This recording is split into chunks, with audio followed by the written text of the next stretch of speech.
Cristo expirou, a minha vida transformou, meus pecados sobre a cruz, então levou.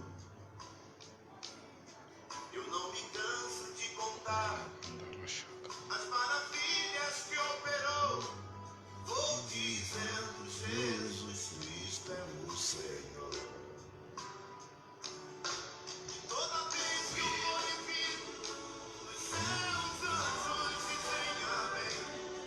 Se eu morro, vou com Bien-aimés dans le Seigneur, que Dieu vous bénisse pour cette opportunité encore que Dieu nous a accordée afin de nous rencontrer encore à ce jour pour partager sa parole. Vous qui êtes en ligne, partagez, appelez les autres parce que nous sommes arrivés au moment où nous partageons la parole du Seigneur. Aujourd'hui, il y aura encore une grâce spéciale que le Seigneur va déverser à travers la parole de ce jour. Pendant quelques minutes, je vais partager avec vous un thème très important. Qui connaît ses égarements? Qui connaît ses égarements? C'est notre message de ce jour.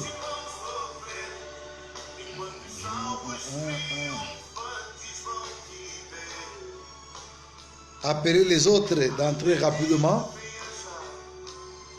Yamboto Fongola, Matia Nabiso Mokoro Mwalelo. Qui connaît ses égarements? Waouh! Sans plus tarder, nous allons ouvrir la Bible dans le livre de 2 Samuel chapitre 12. 2 Samuel chapitre 12, on commence par le verset 1er. Je lis au nom de Jésus. L'Éternel parla à Nathan, plutôt l'Éternel envoya Nathan vers David. Et Nathan vint à lui et lui dit, il y avait dans une ville deux hommes, l'un riche, l'autre pauvre. Les riches avaient des brebis et des bœufs en très grand nombre. Les pauvres n'avaient rien du tout qu'une petite brebis. Il avait acheté, il la nourrissait et elle grandissait chez lui avec ses enfants. Elle mangeait de son pain, buvait dans sa coupe, dormait dans son sein. Et il regardait avec sa fille. Un voyageur arriva chez l'homme riche. Et le riche n'a pas voulu toucher à ses brebis ou à ses bœufs pour préparer un repas au voyageur qui était venu chez lui. Il a pris la brebis du pauvre et l'a prêté pour l'homme qui était venu chez lui. La colère de l'Éternel, plutôt la colère de David, s'enflamma violemment contre cet homme et il dit à Nathan, l'Éternel est vivant, l'homme qui a fait cela mérite la mort. Et il rendra 4 brebis pour avoir commis cette action et pour avoir été sans pitié. Nathan dit à David, tu es cet homme. Ainsi parle l'Éternel, le Dieu d'Israël. J'étais oint pour roi sur Israël. J'étais délivré de la main de Saoul. J'étais mis en possession de la maison de ton maître. J'ai placé dans ton sein les femmes de ton maître. Et j'ai je t'ai donné la maison d'Israël et de Juda. Et si cela y était peu, j'y aurais encore ajouté. Pourquoi donc as-tu méprisé la parole de l'Éternel en faisant ce qui est mal à ses yeux? Tu as frappé cet Uri, les Étienne, tu as pris sa femme pour en faire ta femme. Et lui, tu l'as tué par l'épée des fils d'Amon. Maintenant, le paix ne s'éloignera jamais de ta maison parce que tu m'as méprisé. Et parce que tu as pris la femme d'Uri, les Étienne, pour en faire ta femme. Ainsi parle l'Éternel. Voici, je vais faire sortir de ta maison le malheur contre toi et je vais prendre sous les yeux de tes propres femmes pour les donner à un autre qui coucherait avec elle en vue de ce soleil. Car tu as agi en secret et moi, je ferai cela en présence de tous Israël et à la place du soleil. Parole du Seigneur. Nous allons lire directement Psaume chapitre 19, verset 13. Psaume 19, verset 13, la Bible dit ceci. Qui connaît ses égarements, pardonne-moi ce que j'ignore. Parole du Seigneur. Bien-aimés de le Seigneur, pendant quelques minutes, comme je viens de dire, nous allons partager la parole de Dieu sur qui connaît ses égarements. Il y a beaucoup de choses qui ne marchent pas au milieu de nous, enfants de Dieu, et dans le monde. Pourquoi? Parce que personne, je dis personne, connaît ses égarements. Mais des fois, lorsque les choses ne marchent pas, nous avons toujours tendance à regarder les autres. Lorsque quelque chose ne bouge pas, nous avons toujours tendance à condamner les autres. Mais au contraire, au lieu chacun de nous puisse rentrer à lui-même pour voir sa part que à cause de moi, nasalaki likambo ete yango makambo tambola malamu mbala mingi tango makambo tambola te misu na biso makanisi na biso premier réflexe oyo eyaka na bomoi na biso ezalaka nini kotia responsabilité wana epai ya moto mosusu. Alors nakozangaka koyeba notre égarement yango nde esaliki makambo ebele na katikati na biso, ezala na société, ezala na famille, ezala na église, ezala wapi ke makambo etambola te. Parce que les hommes, chacun a ko ignorer responsabilité lorsqu'il y a un problème. Le passage que nous venons de lire, la Bible nous parle de David.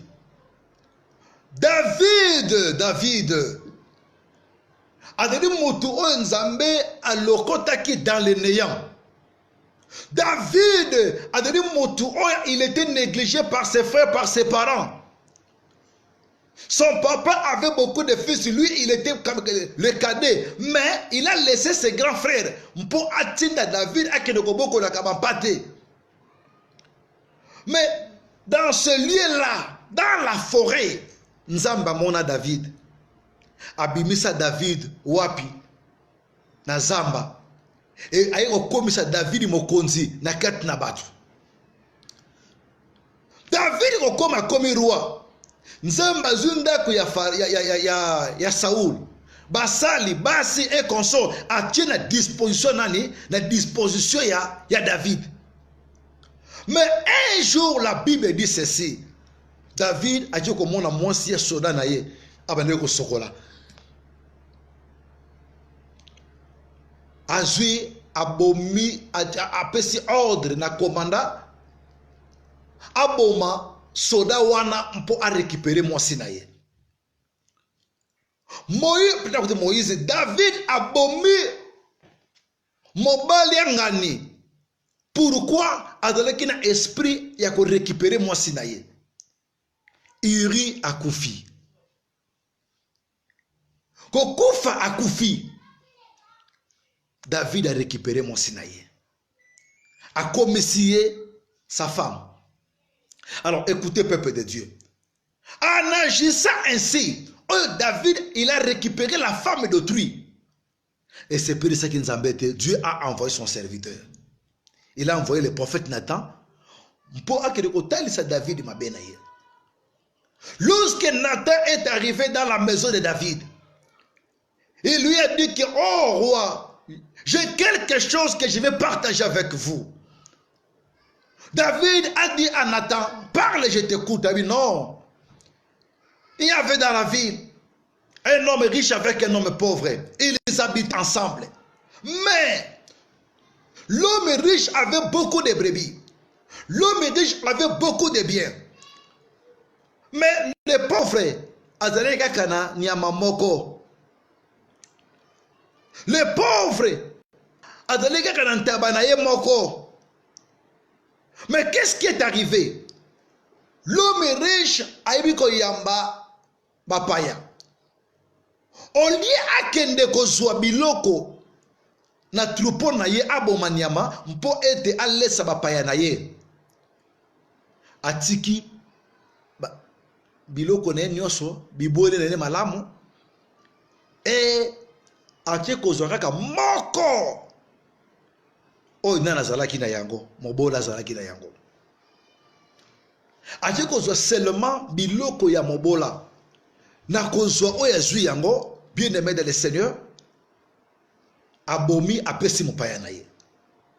Tangu David ayoki likambo wana, Bible zobe kanda ya David e mati. David atomboki. Abime ebandi ndenge nini? Ye azana biloko ebele. Moninga zakaka na eloko moko. Akende kozo ya moninga. Mpo abebisa yango plutôt asalela yango. Mais azu biloko oya ye a protéger. Oya moninga aboko protéger. Non. Nzamba azana bomoi, ngape na zana bomoi. Moto marque wana, il mérite la mort. Moto ya sali acte wana, je te dis prophète, il mérite la mort. Et il faut que la personne akufa. Comment que ça la motema mabelo lenge wana? Yazana, il a beaucoup de brebis. Il a laissé ses brebis pour aller seulement prendre à la personne qui a seulement un. Non, il mérite la mort. Et David disait cela avec colère. Il s'est enflammé. Lorsqu'il a terminé de parler, Nathan prenant la parole, il lui a dit, Moto wana ezandeyo. Moto toko lobela wana ezalindeyo. Bien-aimé dans le Seigneur, écoutez-moi. David, il était fier de condamner. Il était fier de sanctionner. Il était fier de faire un jugement. Et puis là, qui la personne a commettre acte mais au contraire, sans kayeba mutuyango ezalakiye. Mais des fois dans la vie, nous sommes pressés à condamner. Nous sommes pressés à juger sans pour autant toyeba mabena biso. Raison pour laquelle j'ai commencé par dire parce que personne ne connaît ses égarements. Mutu moko te na vie ayebi mabena ye. Ainsi longtemps au luga ka oyeba mabena yote. Ainsi longtemps au luga ka on faiblesse na yote. Yo mona kaka ya baninga, écoutez-moi. Et dali basi au fongwama, au mata, au kende mosika na vie. Pour l'autre personne, David a tombé de mongongo. Que nzamba zana bomoi, il faut muta commettre acte wana akufa. Au contraire, mutu yango nde yemoko oya zwaki mwasi ya batu oya bobi mobali ya batu mpo nini mpo récupérer mwasi na ye. Qui connaît ses égarements? Mbala mengi tozoko évoluer parce que yo vanda kate osala examen de conscience ya vie na yo na tambu si bomo inangai na semaine oro lenge nini na journée lelo na moi oyo mbula oyo na lekisho lolenge nini mosala nanga oyo pourquoi tambola kete pour la nini vie chrétienne nanga mikolo succès zate pour la nini zo kosuko sambela te pour la nini département zo kamba plus zate on va pour réfléchir sur ça. Mais lorsque quelque chose ne marche pas, mais son ayo peut réaction na yo ezaka que peuple. Si les choses ne marchent pas à l'église, c'est les pasteurs.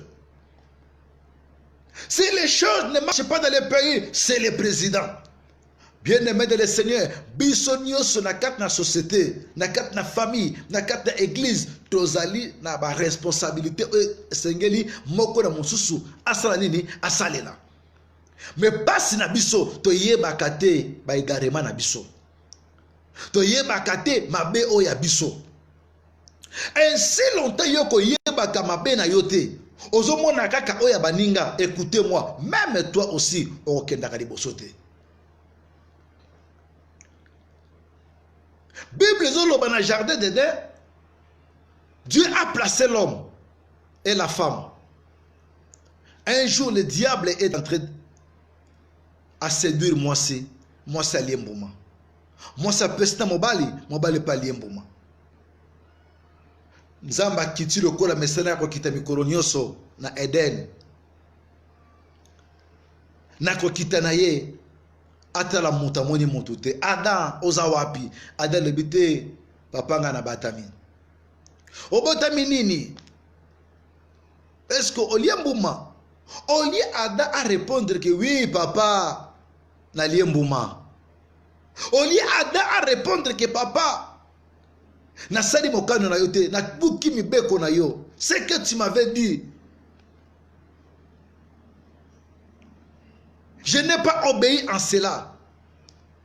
Mais écoutez-moi. Adam a aussi la réaction balamoko. Oh nkolo ezangate eza mwasi oyo ochaki pembeni na ngai. Ève, pourquoi tu as fait cela? Non, Seigneur, c'est pas moi, c'est le serpent. Personne à reconnaître faiblesse naïe. Mon côté à reconnaître péché naïe, raison pour laquelle ma cambonio se comment qui m'a bien akata mokili. Adam, il était capable à télé que papa limbi sangaï na liembouma. Réaction jamais yezala autrement. Mais on dit Adam à reconnaître ma bé naïe, à moni ma bé oya yete. Ma bé oya za komona, eza kanini, moi so che pembeni nangai, yende mutu akumbinga na sala nini na lia. Autrement dit, Adam zo yibisa na nzambe ke si j'étais seul, nangana lia nangamba mate. Si aujourd'hui na liemboma, c'est à cause d'Ève. Ève na tour na ye. On a pété Satan montako singai. Qui connaît ses égarements? Nani aibi mabenaye. C'est alors Dieu a commencé à sanctionner. Pourquoi? Parce que personne n'a venu reconnaître mabenaye. Peuple de Dieu, tozo na posa to mona loboko na nzambe. Tozo na posa makambo simba na vie na biso. Tozo na posa to kende liboso. Écoutez-moi, les kamba liboso o sengeli oyeba, il faut yeba ba égarement na yo. Besika ni ngana zalaka faible. Pourquoi les kambo boye ngana sala kango malamu te? Les kambo yo simba te na kat na famille, na kat na ndako, na kat na église. Te faute zako ute pa na ngai. Totika comme makaba responsabilité ya ba passe na ba échec kake pe ba ninga. Non. Raison pour laquelle Psaume Boye, qui connaît ses égarements, pardonne-moi de ce que j'ignore. Makambo oyo o ignoraka, eza makambo eza ko détruire yo. Makambo yo o ignoraka, eza makambo oyo esa ko yo kende liboso te. Makambo yo sala ka semblant, ozomona que non. Pas moi. Et ko longa batu nyoso mengai te. Eza makambo ezo bloqué yo. David a dit, qui connaît ses égarements, pardonne-moi de ce que j'ignore. Ma soeur, mon frère, n'a dit, makambo nini oyo za ko ignorer nari makambo oyo za ko ignorer yango ndezo imelo ba condamnation. Si David savait que mutu oyo natazo betela lisolo ezalaki ye, il n'allait pas condamner. Mais à tombolaki mongongo pour la condamner parce qu'il ne savait pas que c'était lui, la personne. Si nous voulons que les choses marchent très bien dans notre environnement, nous devons connaître notre propre égarement, notre propre faiblesse. On a condamné à autorité, on a condamné à Stibartene, on a condamné à d'autres personnes. Je dois m'assumer. Yakoyeba mabe nangai. Lena katamboka. On peut se poser la question pourquoi mboka na biso Congo makamzo tambolade. Ça poser question wana ba oya opposition ba crier mbala moko non, c'est le pouvoir. Batangi peut combat moto. Ba oya peut ya pouvoir ba te baza bandoki. Ba on ba tchema kale poto évoluer te. Écoutez-moi. Na likambo nyonso moko na musavanda Tomitala faiblesse ne psizo uta wapi par nanga na kata likambo zo uta wapi pourquoi makambo yo tourner te bisika nga nazali soki nga na tali par nangai na moni erreur nanga na réparer yo moni erreur na yo réparer o pe kuna moni yi à réparer. Écoutez-moi, makambo ko changer, nous aurons la capacité ya changer makambo. David azalaki coincé ces jours-là. Kanda naye e balukela kiye moko. Makambo to yokela kabatu kanda. Oto yokela kabatu misusu kanda. Eza makambo oyo ezo tourner contre biso moko parce que to yebi ba égarement na biso te. Na komi na suka. Lelo ngeka kana réfléchir yo encore. David a prié que pardonne-moi de ce que j'ignore. Makambo nini oyo o ignoraka. Par rapport à vie nayo, par rapport à la réalité, aux écoutes de la vie. Makambo yoza ko ignorer, yango ndezo kangayo. Makambo yoza ko ignorer, yango ndezo ngiso sima. Makambo yoza ko ignorer, yango ndezo melo malédiction. Tu penses maudire les autres, au contraire malédiction de tomber du corona yo, parce que oyebi ba égarement na yo te. Tika Nzambe a ajouté un plus na metema na biso na nziali loba oyo. Tous na kaka batu autre dans esprit à condamner les autres. Mais etama na Nzambe motema na biso il faut na compassion ya baninga obaza ko kweya ya baninga obaza ko zanga, ça fait très mal surtout pa période tu ko lekisa lorsque un frère général moko ya biso kat na bana na Nzambe akoyi na mbeba olie mona na Nzambe ache mabolo mona se abondela pona ndeko na ye mais ba émission na ba télévision ba réseaux sociaux o mona ndeko azo buka ndeko na ye. Qui connaît ces égarements? Pardonne-moi de ce que j'ignore. On ne peut penser que si tu fais ça, tu fais quelque chose de bon. Écoutez-moi, lorsque tu détruis ta soeur, ton frère, on dirait que c'est détruit yomoko. Bolingo va na kata mitema na biso. Lorsque Adazolo bakezali ngate, ezali moi ochiki pende na ngai, autrement dit que ba beta moi si, mais dans la kimia. Non. Et attitude ya malamu te. Lorsque David était comme moto wana to mérité liwa, donc moto wana kufa, mais ya tikala, malika ya sala kamabe. Mabe o ya David azo mona ngote. Paro ya responsabilité adazo mona ngote. O ya monikaka, o moi si mto pesa kingai. O ya monikaka, moto wana ko sala nenga wana te, azo mérité kufa. Tango toko condamner les autres, to mitala kabiso moko. Tango toko yinaba ninga akoza mabe o baza ko sala to mitala kabiso moko. So te diku bizonga kat na biso moko to reba ko supporter ba faible. To achever te bande ko na biso ko baza na kat na bolembu. Au contraire la Bible dit ceci, o yaza makasi a supporter o yaza ko lemba. Soko za makasi telema na mabondeli sungande ko na yo. Ya mwasi pe mbali atiri mapelo ko la yo. Bonzambe esengi biso lolenge wana.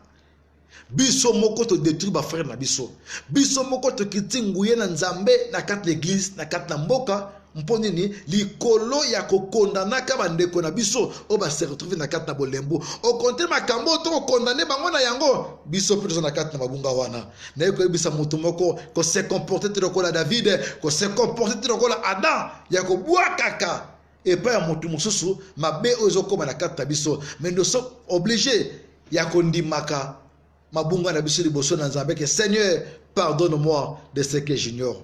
Ce que makambo mabezo koma na vie na ngai likolo lisumu nkolo limbisa ngai, ce que zoko koma likolo nkolo limbisa ngai, c'est